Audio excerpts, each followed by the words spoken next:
Je signale au passage que nous avons tourné une vidéo sur notre chaîne YouTube intitulée « Les mathématiques sont-elles inutiles ?» De votre côté, est-ce que vous vous souciez de l'utilité de vos découvertes que vous faites dans la vie de tous les jours ?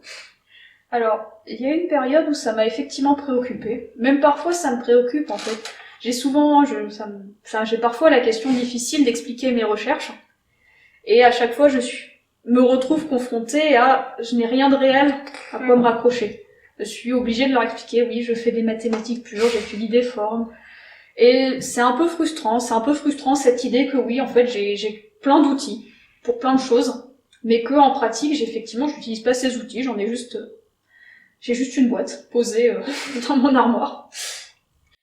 Donc oui, parfois ça me préoccupe, et puis d'un autre point de vue, non, c'est une manière, je pense que c'est utile de faire juste avancer la connaissance en tant que telle. Parce que si on quand on essaye de faire quelque chose dans un but précis, imaginons par exemple qu'on est un explorateur. On explore une jungle. Quand on essaye de faire quelque chose dans un but précis, souvent on va suivre des chemins que d'autres ont déjà balisés, parce que on sait qu'ils mènent plus ou moins quelque part. Mais si on suit des chemins que d'autres ont déjà balisés, même si on pousse un peu plus loin, on a moins de chances de trouver la cité perdue. Parce qu'il y a de bonnes chances qu'elle soit pas sur quelque chose que quelqu'un ait déjà un peu exploré. Donc en fait, j'aime bien cette idée qu'il faut laisser la recherche libre, sans vraiment se préoccuper de son utilité, que c'est comme ça qu'on a le plus de chances de trouver quelque chose d'un peu extraordinaire, de vraiment nouveau. Donc oui, ça me préoccupe, et d'un autre côté, je me rassure en me disant que si je cherche l'utilité, je vais pas réussir à trouver des choses vraiment passionnantes, ou vraiment nouvelles en tout cas. Dans le questionnaire, les élèves du collège faisaient souvent le lien entre les mathématiques et d'autres sciences. Et donc actuellement, les mathématiques sont perçues comme une science. Vous, qu'est-ce que vous en pensez ? Est-ce qu'il y a un lien avec d'autres sciences comme la physique, la biologie ? Bon, effectivement, dans les exemples que j'ai donnés plus tôt, comme je l'ai dit, les mathématiques, c'est une boîte à outils. Et dès qu'on part sur la biologie, même la santé et la médecine, on va retrouver un peu de mathématiques. Dans tout ce qui est la radiographie, par exemple, en médecine, eh bien, c'est utile de savoir à partir du trajet de la lumière comment reconstituer l'image. Enfin, de la lumière, du coup, c'est pas de la lumière, mais ça va être des rayons, comment reconstituer l'image. Donc, derrière, on va retrouver toute la recherche mathématique dessus. Donc, en physique, on a énormément d'équations à résoudre, qu'on appelle des équations différentielles, parce que c'est eux qui vont prescrire le mouvement de certains objets, ou la désintégration des atomes. Donc là encore, on a des mathématiques. Tout ce qui est la sécurité de l'information, la cryptographie, va reposer sur des outils mathématiques. Donc, à chaque fois, ce sont effectivement des domaines propres, mais qui vont utiliser des mathématiques derrière. Donc oui, il y a beaucoup d'interactions entre les deux. Et est-ce que vous pensez qu'il y a un lien non pas seulement avec d'autres sciences, mais avec la littérature et l'art en général ? Oui, on peut effectivement en trouver. Alors, par exemple, à l'Institut Henri Poincaré, ils ont exposé des modèles en plâtre de surface, qui étaient utilisés à une époque dans des cours pour montrer aux étudiants à quoi ça ressemblait. Et donc tous ces modèles ont inspiré un photographe qui s'appelle Man Ray, et qui est allé à l'Institut et qui en pris en photo. Il a fait toute une collection de photographies qui sont ces surfaces en plâtre de l'Institut. Donc oui, en fait, les mathématiques peuvent même inspirer les artistes. Là, à la réciproque, c'est peut-être un peu moins sûr. Pour être un peu curieuse, quelles sont vos autres passions ? J'ai entendu donc dans le podcast de l'Institut Henri Poincaré qui vous est consacré, donc l'oreille mathématique, que vous aimez beaucoup la littérature. Alors oui, effectivement, de manière générale, j'aime un peu tout ce qui touche aux univers un peu heroic fantasy, magique.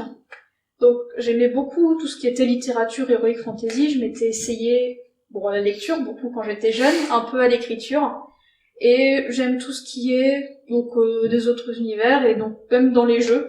J'aime beaucoup les jeux vidéo, les jeux de plateau et tout ce qui est imagination, même les jeux de rôle papier.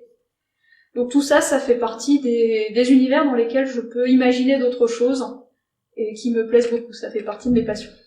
Et donc justement, pour revenir aux mathématiques, vous dites que vous aimez beaucoup les jeux. Est-ce que c'est parce qu'il y a un rapport aux mathématiques qu'il y a quelque chose de logique ou juste parce que vous aimez les jeux? Alors, dans les jeux, il y a effectivement un côté créatif, imaginer un univers que je retrouve en mathématiques. Parce qu'en mathématiques, on a toutes nos briques de base, et ensuite on va les assembler pour en faire quelque chose de nouveau. On peut donner une autre analogie aussi. Donc par exemple, on peut imaginer les mathématiques, c'est un langage finalement. Parfois, j'aimais bien dire que j'avais fait mathématiques LV1. Donc c'est un langage, et une fois qu'on connaît les mots de ce langage, on peut les assembler ensemble pour écrire des histoires. Ces histoires, on peut dire, ça s'appelle des théorèmes, des propositions. Donc oui, il y a vraiment ce côté créatif, je trouve, en mathématiques, où on a nos objets, et puis on peut les assembler comme on veut, un peu comme des Legos pour faire de nouvelles choses. Donc finalement, comme on en parlait avant, les mathématiques ont un côté créatif, un peu comme... on pourrait faire le lien entre, mathématiques et art, comme on le disait avant. Ça confirme... Peut-être d'ailleurs que les mathématiques peuvent s'inspirer de l'art. Il y a en art, on peut imaginer plein de surfaces ou d'objets amusants qui auraient été créés par des artistes, et que les mathématiciens pourraient essayer de mettre en équation derrière ou étudier les propriétés. Donc finalement, je retire peut-être un peu ce que j'ai dit avant pour dire que pourquoi les mathématiques pourraient s'inspirer de l'art pour étudier les objets qui en sont issus. Et donc, pour terminer, que diriez-vous aux collégiens, collégiennes, lycéens, lycéennes qui voudraient poursuivre leurs études en mathématiques ou au contraire qui ne veulent pas poursuivre leurs études en mathématiques parce qu'ils n'aiment pas ça? Quand on n'aime pas ça, c'est toujours un peu difficile de se forcer à quelque chose qu'on n'aime vraiment pas. Ceci étant, je dirais qu'un des intérêts des mathématiques, c'est que ça ouvre la voie à vraiment beaucoup de filières. Alors des filières un peu scientifiques, certes, mais pas que des mathématiques.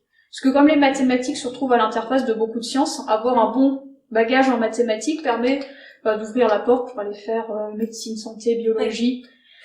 Et effectivement, on va pas retrouver les cours de mathématiques qu'on aura eus. On va pas les retrouver exactement dans toutes ces disciplines scientifiques.